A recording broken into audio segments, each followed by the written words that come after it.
ओ दादा नमस्कार. नमस्कार. तुमचं नाव काय? माझं नाव विजय कासोटे. कुठलं गाव? अर्जुनवाडा.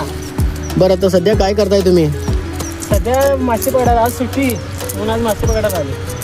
मग नदीमध्ये मासे तुम्ही प्रत्येक सुट्टीच्या दिवशी येऊन पकडता काय? प्रत्येक सुट्टी पकडा. बरं हे मासे पकडून तुम्ही काय करताय? म्हणजे स्वतःला खाण्यासाठी धरताय काय विकण्यासाठी? स्वतःला खाण्यासाठी. बरं हे जे आता सध्या मासा जो मी धरला आहे हे कुठलं मासा आहे? शिव पालू जातीचा मासा आहे. आणि हे तुमच्या हातामध्ये आहे ते? हा काळा कोळशी. जे सध्या तुम्ही धरलाय त्या माशांचं काय दर होईल? हा 200 रुपये किलो मासा. हा 200 रुपये किलो आहे. हा. आणि तो? हा 100 रुपये. तरी हे सगळे मासे धरण्यासाठी तुम्हाला किती वेळ लागला?